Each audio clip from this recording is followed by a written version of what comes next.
Okay, so I thought that today I would read a few reviews from some of the ebooks that I published and give a little bit of the stats of kind of what's been going on. Some of it's funny and some of it will just be maybe a little bit educational. So here we go. The first book that I authored and illustrated as an ebook, and I'm going to read some of the reviews off of the Barnes & Noble site. I have 190 reviews, 3.5 stars, and so here we go. And I'm only going to read the negative ones because I think they're more funny. I have a lot of positive reviews, but I also have the negative ones are more funny. So, okay, here we go. By Anonymous. Stupid, doesn't deserve 1 star. I'm sorry, author, illustrator, spelled wrong. It just was not God.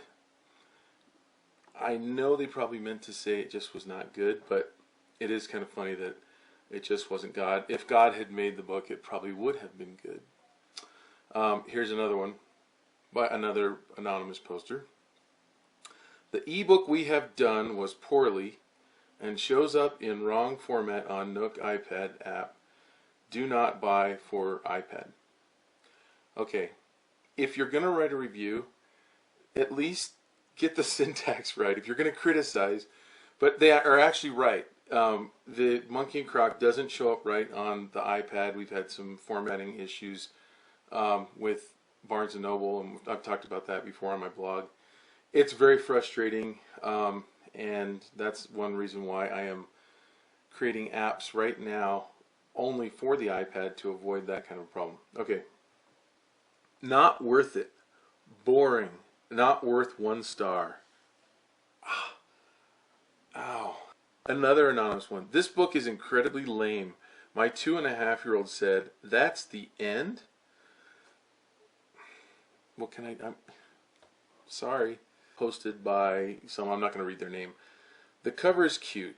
And and by the way, you can read these all on the Barnes & Noble website.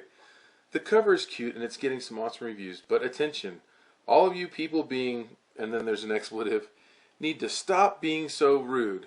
Do not waste money, and dumb stuff are stupid. And by the way, your 3-year-old isn't Einstein. They probably don't say, "That was it?" Talking to you, and then she names the person who posted the other one. I think it's funny that now you have people talking to other people on the reviews. Simple fun. As other reviewers have noted, it's a simple book. But my nieces and nephews, especially those aged 2 to 4, really love it and ask for it again and again. Really cute illustrations and pretty cute story. Definitely worth $1 or $2. So there you go. Then you get, I want my money back. No stars. Do not waste your dollar. Monkey is hungry, so is Croc. Monkey sees food, so does Croc. Monkey lives in a jungle, so does Croc. That's about all you get. What a crock. That's a funny review. Okay, so one of the things that I learned is, one, I am still learning how to be a writer. So, touche, fair reviews for some. This isn't high literature that I'm writing. I'm trying to learn to be a better writer. I get a lot of negative reviews for the formatting. Something that we couldn't control because Barnes & Noble wouldn't give us the software development kit to actually make the story work right on the Nook. Another reason, that's the reason why I'm working on making iPad apps. And so the other reason that I get bad reviews is because, that I didn't read here, but is that there's no interactivity. And I think a lot of people are expecting interactivity when they buy an ebook or an app right now. Okay, so that's Monkey and Croc. And now let's look at the reviews for Ticklebugs and some of the things I fixed. So instead of having formatting problems, I have the book that's oriented vertically, so you don't have to worry about it auto-rotating and all that kind of stuff. So I don't get formatting issues as much. So on this one, I get less negative reviews. Great book. My granddaughter really enjoyed this book. So cool. This is my first ebook on my Nook. I don't get how this is interactive at all. Boring. 0 stars in my opinion. Fortunately for me, they can't give me 0 stars. They have to give me at least 1. Which really bugs some people. from Anonymous. Short, poor art, 2-year-old, not interested. You're not going to please everybody. This one is another one by Anonymous. It's F, you fill in the blank, for a 10-year-old girl. It's stupid looking on the cover. Ticklebugs is in the 0 to 2-year-old section. It was not meant for your 10-year-old daughter, or 10-year-old. Could be a boy, could be a girl. It probably wouldn't even make a 5-year-old happy. Just saying. Okay, another one, Anonymous. Not much there. Even my 2.5-year-old granddaughter showed much interest, and she loves to use my Nook. Okay. Anonymous. Don't expect this to be interactive. By the description, I thought the bugs were going to be interactive. They're not. This book doesn't read or interact at all. Cute pictures, though is spelled wrong. I don't know what they mean by the description being interactive, because I didn't write anything about anything moving or anything like that. But anyway, Anonymous, so not very creative, no story, big bug, little bugs, creepy bugs, etc. Okay. Another one, Anonymous. I don't care. I don't know. It looks okay. Looks cute. Hope my 5-year-old sister likes it. So there you go. There's a review before the 5-year-old sister got to look at it, I guess. And then here's one of the good ones. Again, I get like 90% good reviews, but that would make for a boring video, right? And then, so here's one good review. And this is what makes you feel really good about doing these kinds of things. Amazing. This book is amazing. This book is amazing. It can put my daughter asleep like that, and she always tells me dreams she has about that book. I wish there were more like it. So that makes you feel good inside when you get a review like that.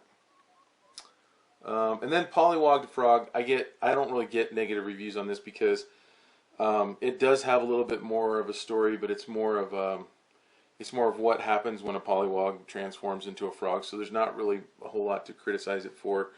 And so it's just mostly all good reviews. The only one I got here is much too simple. Here's the only negative one. This is a very simple book with very little text and no interaction for the child. True, there's no interaction. It's a very simple book. It's meant for, a 1 to 3-year-old kid. It's in that section. Yep. The one thing that I have realized is there is no way, when you get people buying the book for someone that it wasn't meant for, and I start looking at other books that get really good reviews or mostly good reviews, there's no way to have a 5-star book. It just doesn't happen, because someone will buy it, and for some reason they don't like it. It's kind of like when you go on YouTube and you see like an amazing video that's heartwarming and touching and it's an amazing story, and then you see like 1,000 likes. I mean, like, millions of views, but 1,000 people gave it the thumbs up, and then like 30 or 40 people gave it the thumbs down. You're like, what kind of person are you? So there's just going to be weird people out there. Some of them will leave reviews. I've sold close to 40,000 books now, and I have about a little over 300 reviews. So if you figure that out, that's what, like less than 1% of the people are reviewing it. So that's kind of, and I think that a lot of times what happens is the people that review are weird in some way. And I hate to say that, because there's a lot of people that review things that aren't weird, and I've reviewed things and given reviews, but it's like, I think most of us just don't bother to go out of our way. So like most, what you would say, people that fall in the normal category or something, just buy something and then they just move on. And then I think the people that, and I hate to say it like, maybe I shouldn't say it this way, but it seems like the weird people are the ones that are like bothering to go in and rate a book that was $1, saying that it just, I mean, just going out of their way to make it, a huge deal over how much they hated the book or something like that. Anyway, I mean, if it's a harmful thing, yeah, you want to. Anyway, now I'm editorializing. So anyway, I've had a lot of fun doing these, but right now, I've even thought, in the time that I did these last year, about a year has gone by, a little bit more than a year, and I've thought, I could have done a lot more of these little ebooks, and I would have a lot more out there bringing in money every day. And I've had to resist that temptation because, um, like as I've written and as I've talked before in videos, I feel like I got lucky with these books. They still continue to earn a pretty decent amount of money every day. Um, and I got there early. I was there early. These books are pretty average and middle of the road, and they do deserve the bad reviews in a lot of ways. There really are a lot of these are very legitimate reviews. But what I'm really doing now is taking a huge step back, and I've partnered with some really talented people, and we're going to try to create iPad apps and Android apps, and we'll probably have them formatted for the Kindle and even the Nook and stuff. But we're going to try to create properties that are worth talking about, that are different, that hopefully, I mean, you can never say, well, this is going to be a hit or that's going to be a hit, but we're really trying to go beyond and look at what's out there and say, how can we make our mark and how can we be different?